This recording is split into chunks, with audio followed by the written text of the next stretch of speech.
Vamos orar antes da gente começar? Pai de amor, Pai de infinito amor e poder, nós nos voltamos a Ti agora e pedimos que o Teu Espírito Santo, que está em nós, no meio de nós, que seja o Teu Espírito que nos fale, que seja Ele que nos dê entendimento, que seja Ele que nos faça absorver aquilo que o Senhor quer nos falar, a cada um de nós individualmente. Age na nossa vida, transforma-nos para a honra e glória do Senhor, em nome de Jesus. Amém. Bom, a última vez que eu tive aqui com vocês, a gente falou sobre regeneração. E a gente usou uma passagem que está lá em Tito, para lembrar que a regeneração ocorre através do lavar regenerador do Espírito Santo em nós. A ação do Espírito nos regenera, quer dizer, nos faz nascer de novo. Regeneração é novo nascimento, é o segundo nascimento. E através disso Deus coloca em nós uma nova vida, um novo coração, fazendo de nós uma nova criatura, que tem novas prioridades e tem um novo caráter. Eu concluí aquela nossa conversa convidando vocês, ou você, para vir estudar conosco o Sermão do Monte. Pois no Sermão do Monte, Jesus ajuda a gente a saber um pouquinho mais sobre como que esse tipo de pessoa que Jesus pôs em nós, ou está criando em nós, como ela é, como é que Jesus quer nos transformar. O Sermão do Monte nos ajuda também a entender como Deus quer que vivamos. Lá na última conversa nossa, nós falamos que o objetivo da gente ser regenerado é para que a gente pratique as boas obras, que significa obedeça à vontade de Deus, para o louvor de Deus.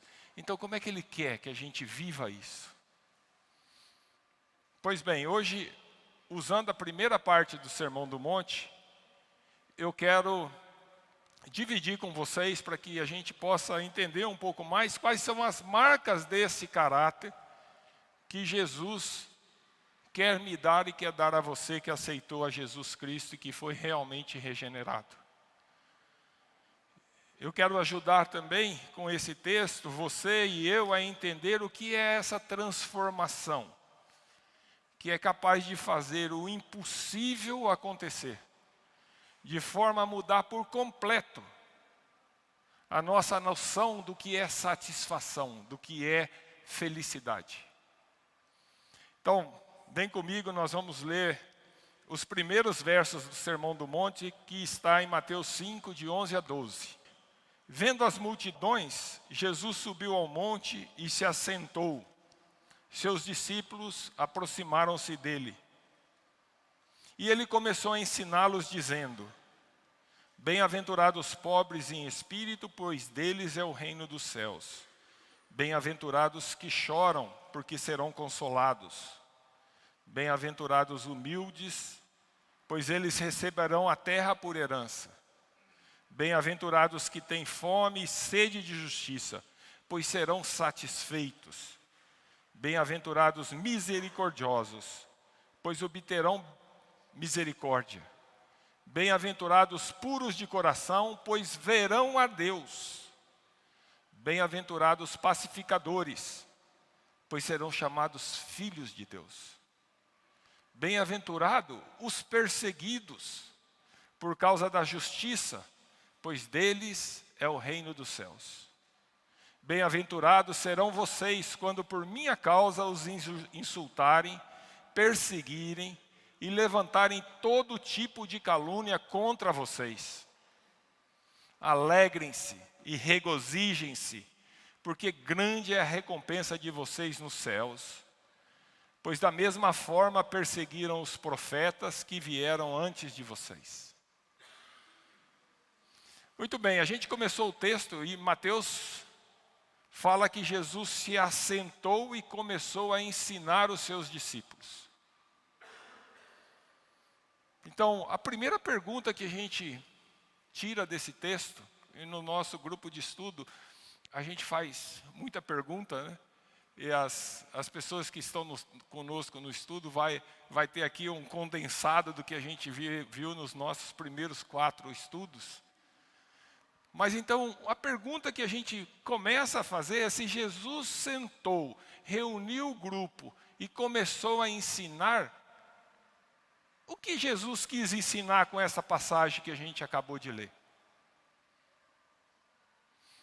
A resposta, se a gente olhar o texto, parece meia óbvia.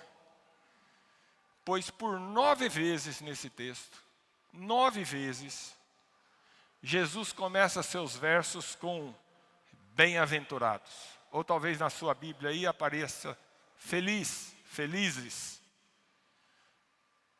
Não há dúvida, portanto, que o que Jesus está querendo ensinar, do que Jesus está querendo que os seus discípulos aprendam, é sobre quem são os bem-aventurados. Quem são aqueles que realmente são felizes.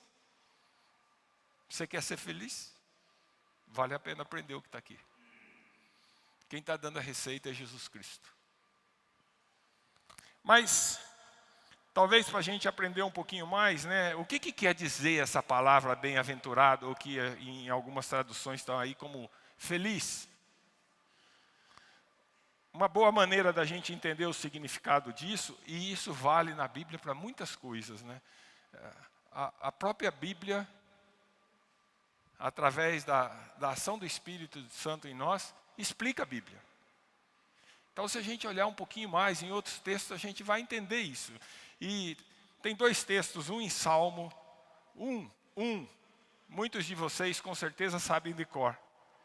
Salmo 1 e 2 diz assim: como é feliz, é a mesma palavra, é a mesma da bem-aventurança. Como é feliz aquele que não segue o conselho dos ímpios, não imita a conduta dos pecadores, nem se assenta na roda dos zombadores. Ao contrário, sua satisfação está na lei do Senhor e nela medita de dia e de noite. O Salmo diz como é feliz. E essa tradução, ela está desse jeito porque ela quer dizer que não é um feliz qualquer. É muito feliz. Se a gente for lá no Salmo 144, ele completa um pouquinho mais esse entendimento nosso. Salmo 144, 15. Diz assim: como é feliz o povo assim abençoado.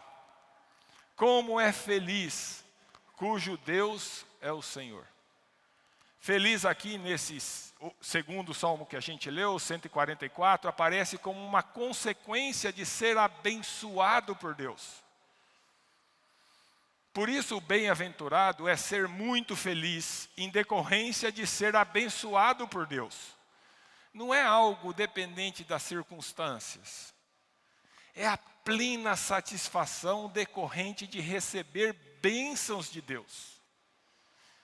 Ampla e continuamente.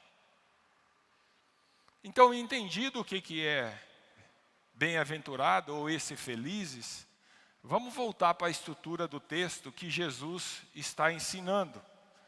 Se a gente olhar no texto, e você depois, ou aí agora, se você tentou a Bíblia, ou depois em casa, gasta um tempo nisso. Se você notar do verso 3 ao verso 10, embora ele fale bem-aventurança 9 vezes, na verdade tem ali 8 bem-aventuranças.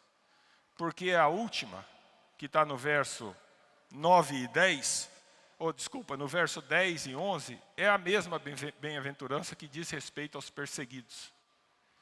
Então são 8 bem-aventuranças. E esses versos possuem a mesma estrutura. Tem a afirmação de que é bem-aventurado, que é feliz, primeira parte. A segunda parte tem uma característica daqueles que são felizes.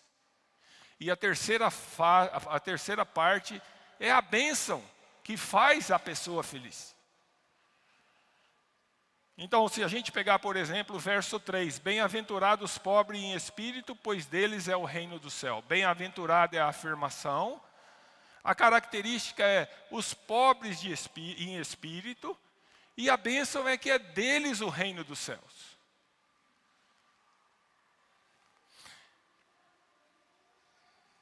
O que então essas características indicam para a gente? E se você pensa que aqui está sendo descrito 8 tipos de pessoas diferentes, então um crente que é pacificador, e ele vai ser bem-aventurado. Um crente que é misericordioso, e ele vai ser bem-aventurado. Um crente que chora, e ele é feliz. Não é isso que a Bíblia está falando. O que a Bíblia está falando aqui é que essas 8 características indicam o caráter do cristão verdadeiro, daquele que foi realmente regenerado por Cristo. As 8 bem-aventuranças formam uma única descrição do caráter do cristão maduro. É como o fruto do Espírito. Lembra lá do fruto do Espírito que está em Gálatas? Que tem 9 partes, mas é um fruto só. Aqui é a mesma coisa. São 8 características de um mesmo caráter. É a descrição do caráter do crente. Do caráter do crente maduro. Outra parte interessante é exatamente a sequência com que Jesus apresenta cada uma dessas características. Pois você vai ver que a característica precedente, ela prepara a que vem depois. Ela prepara o entendimento do que vem depois. Não são 8 coisas soltas assim, fora de ordem. Além disso, elas são marcas internas. Elas não são marcas externas da transformação. Elas são marcas internas do que o Espírito Santo está fazendo em nós. Então aqui, naturalmente, vale a pergunta, o que cada uma dessas características quer dizer? Se a gente fosse gastar tempo aqui aprofundando, para ser rápido, dava para a gente falar em cada sermão sobre uma delas, né? Então, eu vou passar assim muito... E depois você gasta um tempinho em casa. Ou então, agora você não vai ver mais essa no sábado, no domingo, no nosso estudo de manhã. Mas venha com a gente e você vai ter a chance de aprender um pouquinho mais das coisas com um pouco mais de profundidade. Muito bem. O que quer dizer essas características que fazem as pessoas realmente felizes, os cristãos realmente felizes? E você vai ver que essas características é muito diferente do que o mundo por aí pensa ser necessário para ser feliz. Então vamos lá, acompanha comigo. Verso 3. Bem-aventurado os pobres de espírito. Pobres de espírito são aqueles que reconhecem sua falência total do ponto de vista espiritual. É o que nós acabamos de cantar no 1º corinho, quebrantado. É aquele que chega a Deus quebrantado, sabendo que está falido, que não tem nada para apresentar a Deus. O pobre de espírito é aquele que sabe que por si é miserável, falido diante de Deus. O verso 4 diz assim, bem-aventurados que choram. Parece uma contradição, né? Como é que pode alguém que chora ser feliz? Mas Jesus está dizendo que felizes são os que choram. Mas choram por reconhecer o seu pecado. Choram por conhecer a sua infidelidade diante de Deus. Choram por reconhecer, por entender a consequência do pecado no mundo e nas outras pessoas. choram por continuarem pressionados por suas naturezas que ainda traz a marca carnal que a gente ainda tem com a gente.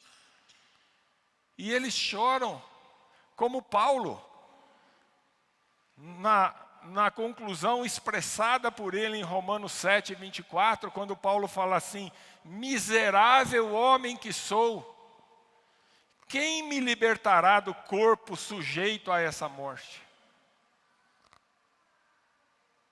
As pessoas que reconhecem que estão falidos espiritualmente, choram por sua impossibilidade de agradar a Deus. O verso 5 apresenta a terceira bem-aventurança, que são os humildes, bem-aventurados humildes. O mundo prega que felicidade é resultado de poder, enquanto Jesus, em completa oposição, diz que são os humildes, os verdadeiramente felizes. Humildade em função de saber de sua condição e em reconhecer que qualquer coisa que receba é muito mais do que merece. Isso é muito diferente da visão do mundo. Quem reconhece sua falência espiritual, chora por sua condição e, convencido da sua enorme distância em relação a Deus, comporta-se humildemente. E Jesus segue: bem-aventurados que têm fome e sede de justiça. Fome e sede falam de necessidades básicas nossas. Necessidades básicas para a vida. Necessidade de alimento, de água. O crente tem fome e sede de justiça. Que justiça é essa? É a verdade. É Jesus Cristo. Jesus fez justiça por nós. E como é feliz quem sente fome e sede de Jesus e de fazer a sua vontade. Essa justiça que aparece aí nesse texto também é a justiça de caráter, de conduta, que agrada a Deus. É uma justiça interior do coração, da mente, das motivações. É dessa justiça que a gente deve sentir fome e sede. Deus é santo. E Ele nos ordena que busquemos a santidade. Note que as 4 primeiras bem-aventuranças descreve o processo da conversão, onde o cristão convertido se reconhece como falido espiritualmente diante de Deus. Ele chora por seu pecado e sua condição de miserável pecador. Ele se entrega humildemente a Deus e busca com todo o seu ser a justiça de Deus em Jesus, querendo continuamente ser transformado por Jesus. O verso 7 fala: bem-aventurados misericordiosos. Misericórdia é característica de Deus. É a característica através do qual Ele nos abençoa com bênçãos que não merecemos.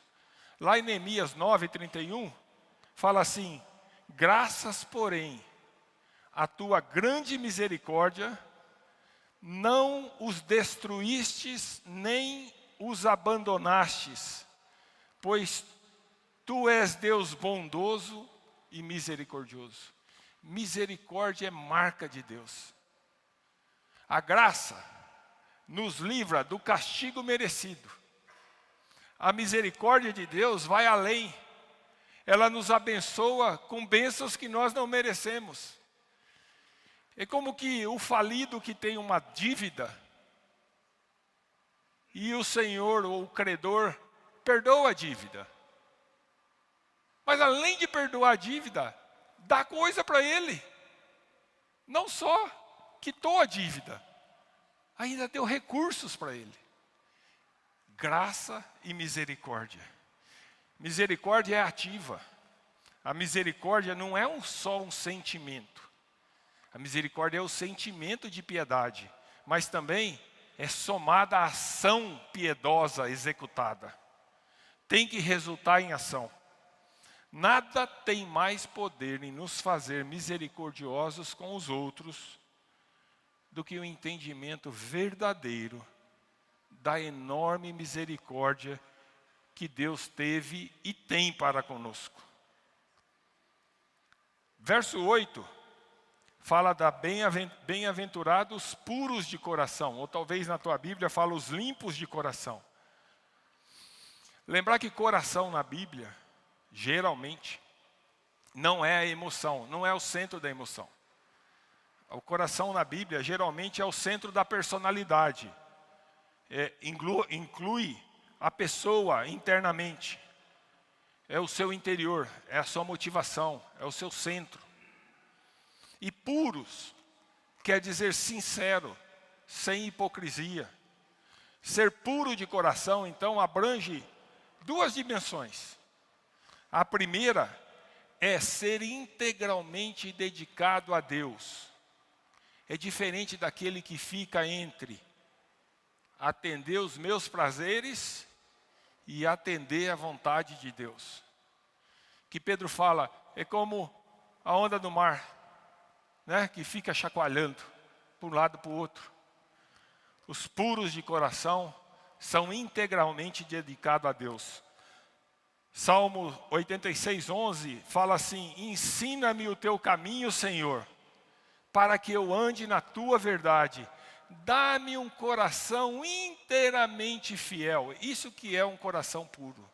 Dá-me um coração inteiramente fiel, para que eu tema o teu nome. Segundo ponto é que puro de coração é sem falsidade, é íntegro de novo, é sincero. Nossos relacionamentos com Deus e com as pessoas são livres de falsidade. Nossa vida é transparente. Significa também purificado, livre das contaminações. Eu ouvi esses dias uma live entre o pastor John MacArthur e o pastor John Piper. Fenomenal. E aí o John MacArthur dizia assim, sobre pessoas que marcaram ele falou, meu pai. Porque meu pai era em casa, no esporte, na pescaria, igualzinho ele era no púlpito. Pessoa pura de coração, limpa, íntegra. Novamente a gente vê a sequência construtiva das bem-aventuranças. A fome e sede de justiça e a misericórdia da ação de Deus em nós nos faz pessoas de coração limpo, de coração puro. Verso 9 fala, bem-aventurados pacificadores. Pacificadores. Pacificador é quem promove a paz. Promove em primeiro lugar a paz com Deus, através do seu testemunho do Evangelho. Promove também a paz entre os homens. Só uma pessoa de coração limpo, só uma pessoa mansa, humilde, misericordiosa, pode promover a paz. Ela não busca seu interesse, pois seu coração é puro, seu comportamento é transparente. A paz que a humanidade tanto procura, a paz que nós procuramos, não vai vir através de organizações como a ONU, não vai vir de uma instituição, não vai vir de um regime político, não vai vir de uma prosperidade econômica, de um líder humano. A paz verdadeira só vem de Deus. E seus filhos são pacificadores. Colossenses 1:20 diz assim, e por meio dele reconciliar-se consigo todas as coisas, tanto as que estão na terra, quanto as que estão no céu, estabelecendo a paz, pelo seu sangue derramado na cruz. Deus é o Deus da verdadeira paz, e seus filhos são pacificadores. É por isso que ele nos diz em Romanos 12:18, façam todo o possível, para viver em paz com todos. O verso 9 traz a última bem-aventurança. Bem-aventurado os perseguidos por causa da justiça. Aí quando a gente chega nesse verso, fala, se já estava difícil, agora derramou o balde. Como pode uma pessoa ser perseguida e ser muito feliz? Não faz sentido para a gente, parece absurdo. Todas as características que vimos antes diferem completamente da visão do mundo sobre as condições para alguém ser verdadeiramente feliz. O mundo pensa que para ser feliz é preciso poder, domínio, dinheiro, confiança própria, autoestima elevada, força para se impor. E tudo que nós vemos aqui é o contrário. Nessa última bem-aventurança, parece que o vaso quebra de vez, né? Feliz por ser perseguido. Como é que pode isso? Jesus diz que o perseguido que é feliz é perseguido por qual razão? Ou nós vamos ser felizes quando formos perseguidos por qual razão? Não é por qualquer coisa. No verso 10 ele diz que é por causa da justiça. E no verso 11, que é quase uma repetição do verso 10, ele vai nos dizer que bem-aventurados serão vocês, presta atenção aí, ó, quando por minha causa os insultarem, os perseguirem e levantarem todo tipo de calúnia contra vocês. No verso 10, a perseguição é por causa da justiça. No verso 11, a perseguição é por causa de Jesus. Então, justiça é Jesus. E é a perseguição por causa de Jesus é que nos faz abençoado. Deixa eu dividir duas verdades que muitas vezes a gente esquece. Ninguém vai, de forma explícita, dizer que está perseguindo você por causa de Jesus. Não, eu não quero saber de você por causa de Jesus. Não, eu não quero isso aqui porque fala de Jesus. Nós não vamos ver isso. É velado, é escondido. Se de fato nós atuarmos como verdadeiros cristãos, vai aqui a segunda coisa que a gente tem que lembrar. Se a gente atuar como verdadeiro cristão, o mundo vai nos odiar e vai nos perseguir. É isso que a Bíblia diz, não tem outro caminho. Lá em João 15, 18 e 19, Jesus diz assim: o mundo os odeia. Tenham em mente que antes odiou a mim. Se vocês pertencessem ao mundo, ele os amaria, como se fosse dele. Todavia, vocês não são do mundo, mas eu os escolhi, tirando-os do mundo. Por isso, o mundo os odeia. Nós somos perseguidos por causa da justiça e de nos associarmos a Jesus Cristo. Muitas vezes, grupos de cristãos, igrejas, estão fazendo o esforço errado. Fazendo o esforço para ser amado pelo mundo. Para andar de bem. Não é isso que a Bíblia fala aqui. O dominador deste mundo rejeita a justiça de Deus e rejeita Jesus. Por isso, sendo pacificadores, sedentos da justiça de Deus, os servos de Deus são perseguidos. Como luz do mundo, nós apontamos o erro, apontamos o pecado E o mundo não tolera isso. Você se lembra de João Batista?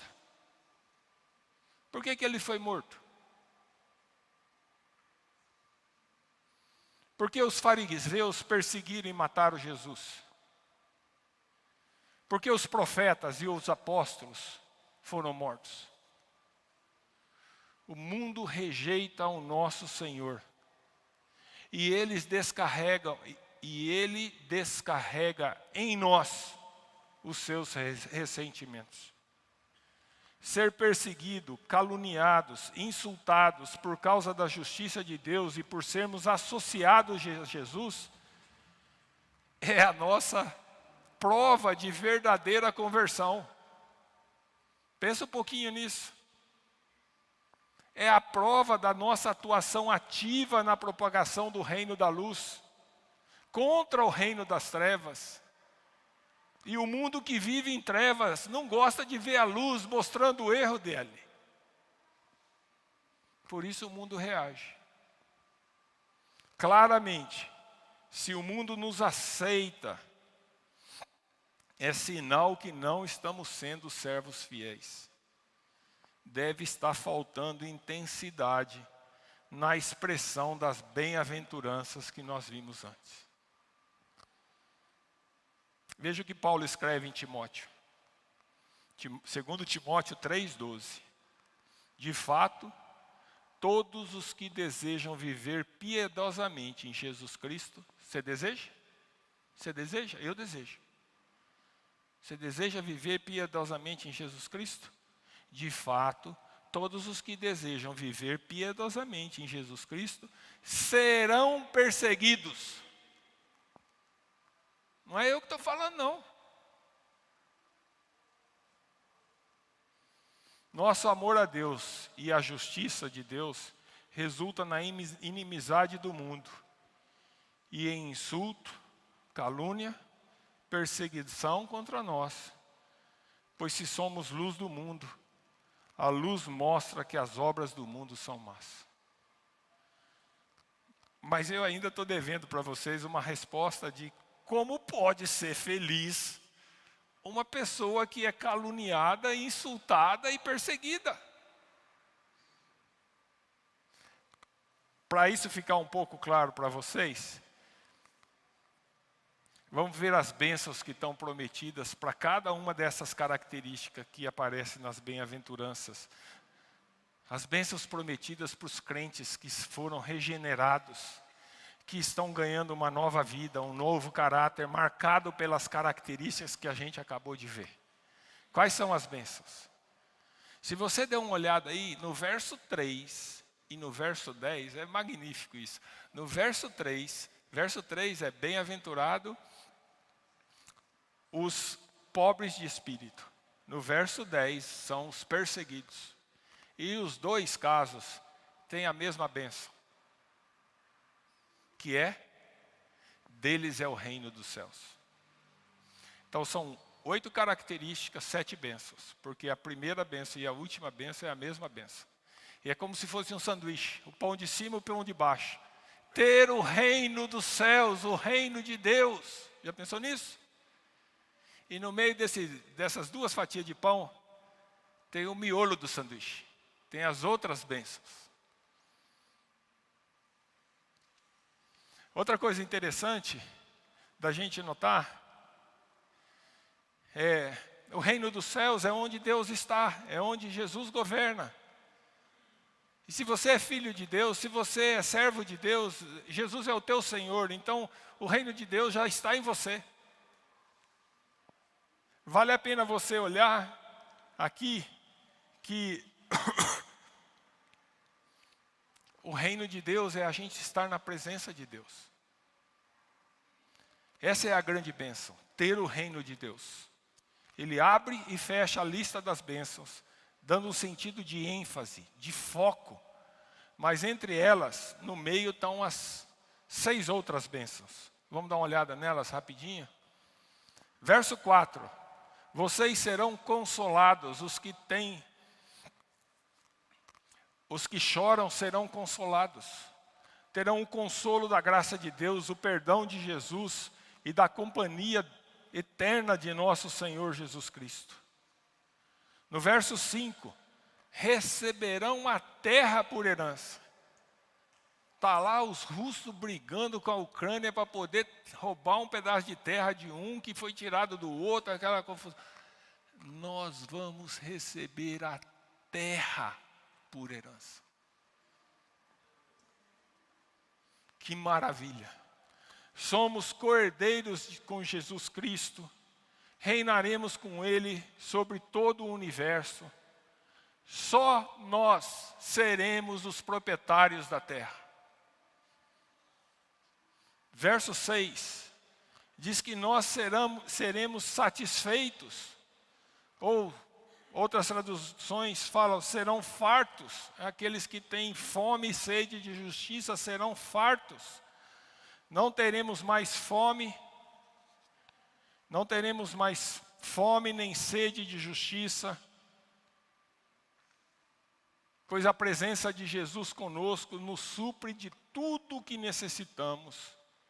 E nós veremos a justiça de Deus reinando sobre tudo, acabando com o pecado, acabando com Satanás e acabando com as obras de Satanás. Verso 7 fala que nós obteremos misericórdia. Nós já tivemos em Jesus, que pagou toda a nossa dívida na cruz. Ele, por sua misericórdia, nos regenerou e está nos renovando através do seu Espírito Santo para uma nova vida, que é reflexo da imagem, do caráter de Jesus Cristo. O verso 8 diz que a gente verá a Deus. Esse é o objetivo de toda a religião, é ver a Deus. Mas só vai ver a Deus quem realmente foi regenerado por Jesus Cristo. Ver a Deus é estar com Deus. Nós já desfrutamos e vamos estar desfrutando continuamente, profundamente a presença de Deus. Nós veremos a Deus. Deus já vive em nós. Mas nós vamos um dia ver Deus face a face. E o verso 9, que é a última bênção do sanduíche, que está no miolo do sanduíche que eu falei, é: vocês serão chamados filhos de Deus. Pela regeneração, nós tomamos parte da família de Deus, como filhos legítimos, filhos amados de Deus, e como diz Jesus, irmãos e amigos de Jesus Cristo. Tem outra coisa interessante antes da gente sair da bênção e voltar, caminhar para a nossa conclusão. A primeira e a última bênção que eu comentei, que é a mesma, né, que é ter o reino dos céus, dá uma olhadinha aí, que ela está no presente. Ela fala assim: deles é o reino do céu. É presente. Mas todas as outras 6 estão no futuro. Penso que Jesus falou assim, para deixar claro que essas bênçãos já são dos que aceitam de Jesus desde já, não é algo só para o futuro. Já desfrutamos disso agora. Mas elas também serão obtidas em sua plenitude no futuro, quando Jesus retornar para reinar eternamente com os seus. Nós já temos tudo isso e teremos de forma ainda mais completa e plena no futuro. Para um pouquinho, pensa nas bênçãos que está escrita aí, que são nossas, se nós de fato fomos regenerados por Cristo. É difícil expressar o tamanho desse tesouro. Nós cantamos aqui, eu tenho uma herança eterna, no primeiro corinho que nós cantamos. Esse pacote aí faz parte dessa herança eterna. Quão incontáveis são essas bênçãos. Pois bem, agora eu vou caminhar para a conclusão, mas vamos voltar à parte que parece a parte absurda do texto. Lembra qual é? Bem-aventurados os perseguidos. Como é que pode ser feliz aqueles que são insultados, perseguidos, caluniados? Parece absurdo.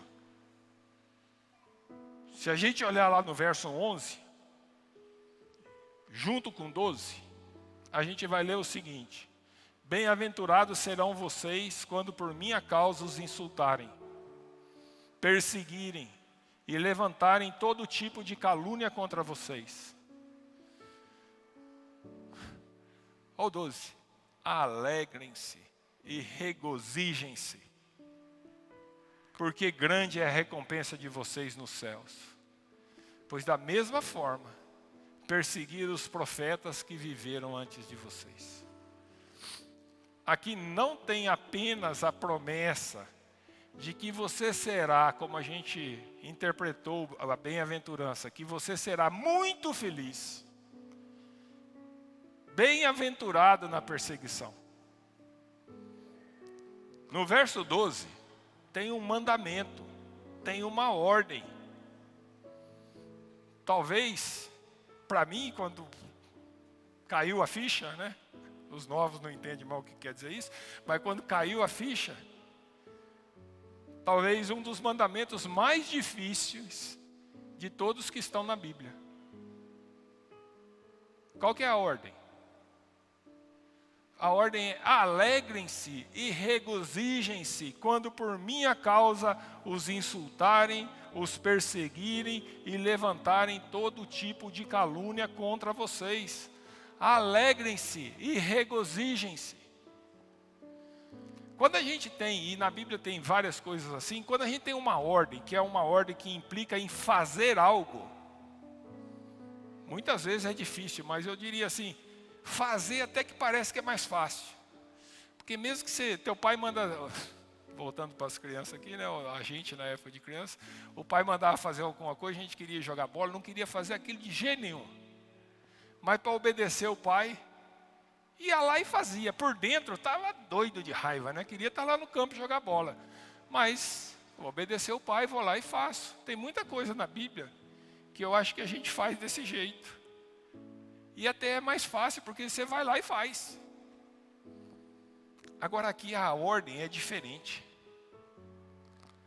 A ordem aqui é um sentimento.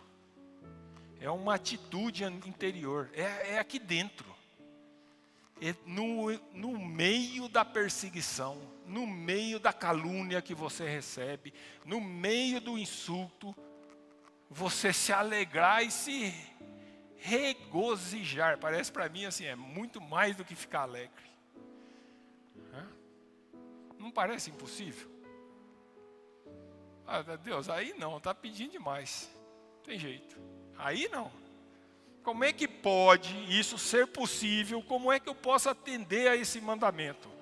Como posso mudar o sentimento natural de revolta, de tristeza que nasceria dentro de mim nessa condição? A chave está na sequência do verso 12. Alegre-se e regozijem-se, porque grande é a recompensa de vocês nos céus. Sabe o que é? O segredo, quem já me ouviu outras vezes, o segredo está no clique. O segredo está na mudança da mente. O segredo está na mudança da prioridade. O segredo é a transformação do foco da nossa vida. Você está focado em juntar tesouros na terra ou em juntar tesouros nos céus? Você está focado em ter uma vida mansa aqui ou você está focado em ter a vida na glória com o Senhor? Você pode se alegrar e se regozijar quando perseguido por causa de Jesus, porque é grande a sua recompensa nos céus. Se o seu tesouro está nos céus, sua alegria na perseguição que você sofrer por causa de Jesus, é totalmente possível. ela será um grande regozijo, sustentado pela certeza da grande recompensa que a gente tem nos céus. Muda a tua visão. O que Jesus está tentando fazer aqui, depois de falar do caráter do cristão, de falar de todas as bênçãos, Jesus está falando assim: muda para onde você está olhando. Põe a visão no lugar certo. Não é nessa vida. Não é para isso que nós fomos criados. Você lembra daquela passagem de Paulo e Silas lá em Filipos, na prisão? Depois de serem açoitados, o que eles estavam fazendo de noite? Cantando e orando. Eles estão dando exemplo para a gente. Eles se regozijavam durante a perseguição injusta que eles estavam sofrendo. Para fechar, eu vou deixar com vocês um texto de Paulo em 2 Coríntios 4. Ele nos fala sobre como o que parece impossível torna-se plenamente possível para aqueles que estão crescendo conforme o caráter de Cristo. 2 Coríntios 4, 16 a 18. 2 Coríntios 4, 16 a 18.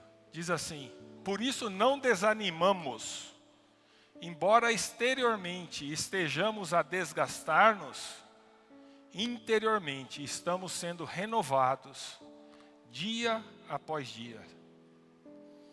Pois nossos sofrimentos leves e momentâneos, é o cara que foi açoitado até dizer chega, preso, perseguido.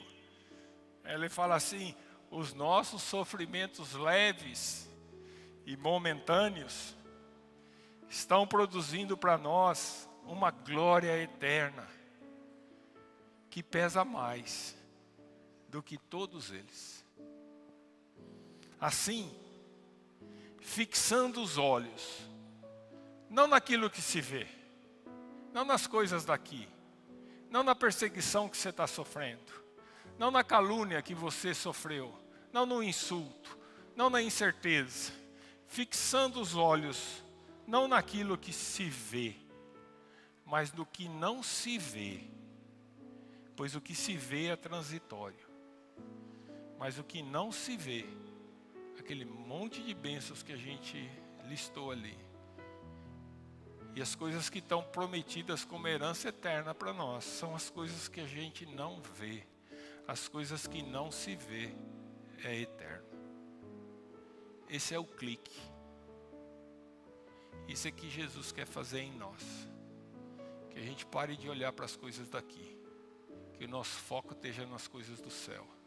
Onde Jesus está expondo para nós uma herança eterna que a gente não tem ideia do que é.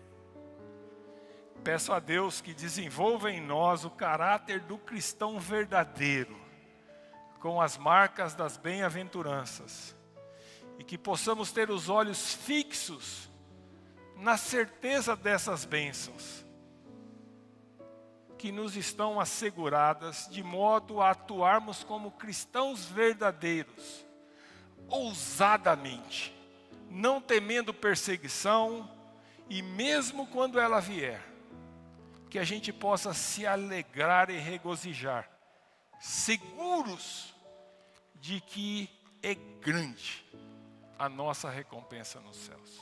Vamos orar? Senhor Jesus, abra a cabeça nossa, Senhor.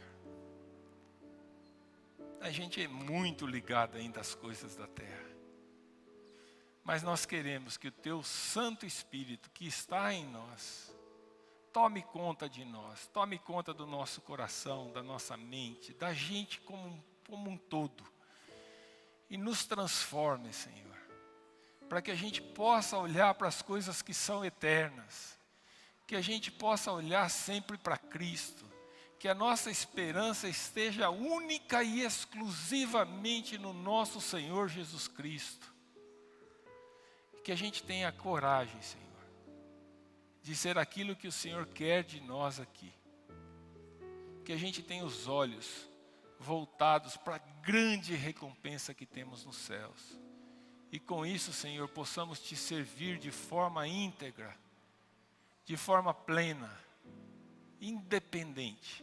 Se isso vai trazer para nós perseguição, se isso vai trazer para a gente calúnia, a nossa alegria vai ser estar em fazer a tua justiça, a tua vontade, e dar honra e glória a ti somente, Senhor. Que a nossa vida seja assim, em nome de Jesus Cristo. Amém.